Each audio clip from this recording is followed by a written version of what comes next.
So it's a great pleasure to be here for my third year. Some of you might know I'm based in California and still haven't been able to move back to Europe for personal reasons. But I find so much has changed in Europe since I took the lead of Linux Foundation Europe a little over 3 years ago. So much has changed in technology, ChatGPT, the DeepSeek moment, OpenAI.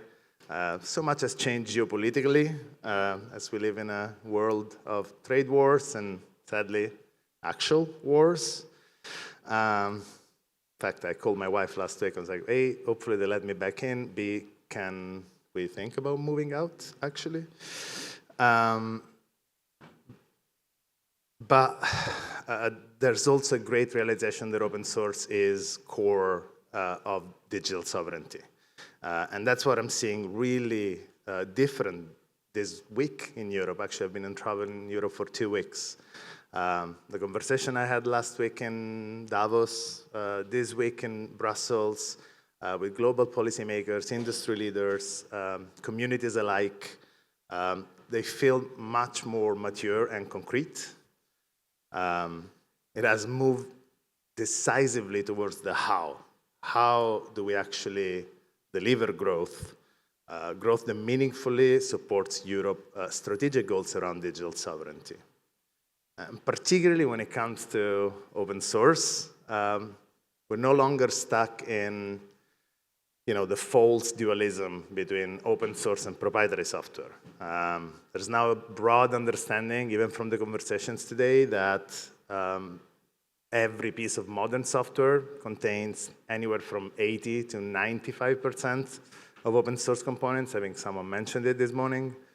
It also became clear that most open source software reaches markets through commercial companies, commercial open source companies that build products and services, and in many cases contribute back to the sustainability of projects they depend on, both financially and through contributions. It's not always the case. There's much more to do there, but it does happen a lot, and I think we've seen and heard a lot of examples about that today. And they don't do it just because it's the right thing to do. I mean, I come from a grassroots open source world, but they do it because it's good business, because it reduces the risk, because it gives them control over their software supply chain. And conversely, as an open source community, I don't think we're asking the Commission to, consider how regulation impact open source. That was the conversation that I had 3 years ago on the CRA. Our collaboration on the CRA has opened a door, I think, with the EU, and something that keeps open source involved much at a higher level in the conversation. So the question is no longer whether open source matters, it's how. Exactly how open source can deliver growth at scale while preventing the creation of new vendor lock-ins. We don't want to really replace a lock-in, whether it be to a foreign entity for another lock-in. So I felt it was the right moment to be bold, explicit, and share some of the sort of lessons that we learned as the Linux Foundation, hosting some of the projects, and the associated ecosystem, which build modern technology, and without which modern technology would not exist as we know it. Also because, it's past 5 o'clock, so I feel like a duty to be a little bit energetic, and, I feel my Italian accent alone wouldn't probably have delivered to that. So how do we achieve technology? If I look at the sort of the sovereignty through open source, if I look at the sort of global project we host, there are sort of 5 main I think considerations that I have for Europe. So stick with me. One, we talked about it a lot today, open source is global and Europe must build and influence the global commons. It started as an open source grassroots movement, but today it represents an estimated 8.8 trillion in economic value. This is according to a now famous Harvard Business School open source study from last year. Yet Europe has struggled to capture this value. And I would argue largely because of fragmentation. We have so many small and medium-sized open source projects, companies, often disconnected, not interoperable, duplicative. Similarly, public sector funding efforts are similarly fragmented, both structurally, as each member has followed its own approach and priorities. Thibaut Kleiner, who was on stage, mentioned yesterday the open source awards that the Commission has been investing roughly 800 million in open source over the past 7 years. Still, this fragmented approach hasn't really delivered the strategic outcomes it aimed for. So how do we switch gears? I think what we need is to build right away, contribute, and influence the global commons. Because the reality is that some of the most impactful projects out there that are already powering innovation across the world are already openly governed in foundations like ours, like Eclipse. I think its influence is not only possible for Europe, it's imperative if we want to regain control of our digital destiny, and most importantly, avoiding reinventing the wheel. So, let me be very explicit. Cloud computing will not exist without Linux and Kubernetes. Modern AI will not exist without Python and PyTorch. Agentic AI will simply the next example. MCP is now openly governed under the Linux Foundation. As Europeans, it's not only in our interest, it's indeed our responsibility to have a strong voice in the projects that matter the most. We simply do not have time or resources to rebuild everything from scratch. And some numbers make this painfully clear. Enterprises large and small contribute an estimated 7.7 billion to open source through memberships, direct and maintainer funding, and employer contributions. Yet, among the top 20 contributors in the world, enterprise contributors, there are only 2 European companies. And that's the issue. And that brings me to my second point, which is European industry engagement is fundamental to influence these global commons. For too long, and this was mentioned today, enterprises, especially on the business side, and I work a lot with banks, have viewed open source as free resource or a way to cut costs.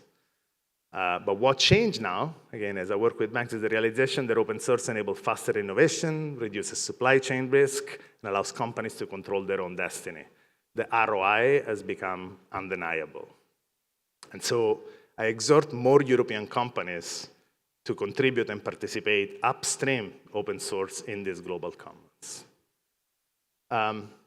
Number 3, and this is a discussion that we've had quite a bit today. The private sector is the key in creating demand for a commercial open source ecosystem. We need to move beyond this stalemate, this chicken and egg, and actively stimulate demand for European commercial open source built on these global commons. Obviously, the public sector matters, but it represents no more than 20% of technology spend. So the real engine is enterprise demand. This is what we've learned in years of building sustainable ecosystems.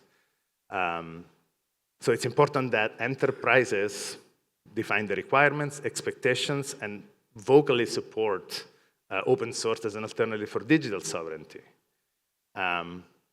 From my time in California and my previous life in enterprise software, I can tell you success is as much about UX, customer success, go-to-market, something that the Americans have down to a science.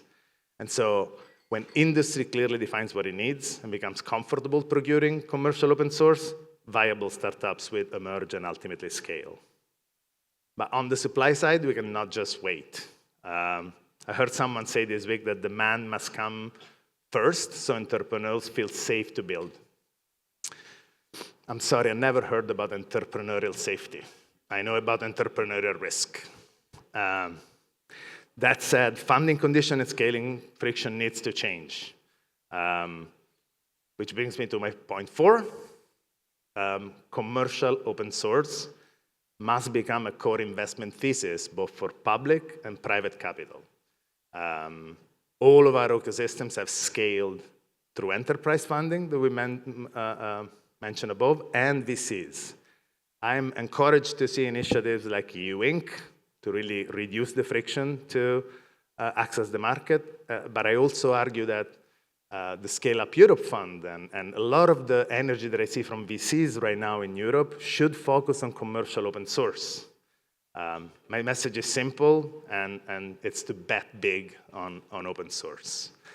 If you guys are interested, last year we published the State of Commercial Open Source together with Serena Capital, a French VC. It really shows how big of an opportunity commercial open source is in terms of funding and exits compared to proprietary solutions, something that I use quite a bit with my banks in finance. And so the last point for me, I know I'm going a little long, is that actually there's been a lot of talk about harmonization. This might sound daunting, 4 points, commercial open source, investment, integration, but harmonization actually can come faster with open governance that is harmonized in foundation like ours. Regulation and formal standards matter, but they're generally slow and we don't have time. We have a sense of urgency now. Time and time again, we've seen open governed ecosystem like cloud, operating systems, and AI really coalesce into de facto standards. And so, let me close with this. At Linux Foundation Europe, we're here to help you scale. We host both open source projects and standards, actually with a path to ISO standardization, which we know is important for enterprise adoption. We support a global ecosystem of over 1,000 companies and more than 1 million contributors, something that can help you scale quick. By the way, a third of these companies and contributors is from Europe. We have events, training, marketing, certifications, and I would argue a flexible governance model that is designed to meet the complex needs of this situation, of the digital sovereignty ambition. So please, my call to action is simple. We would like to move and help you move from talk to action. I know there's a lot of action out there. I'd love to help scale and accelerate. So come talk to me or any member of the Linux Foundation Europe team tonight or on the days ahead. Let's build consensus. Let's get building. We have a window of opportunity, but I don't think it will stay open for long. The world is moving at the speed of AI, and open source is our best chance to regain our control over our future. Thank you.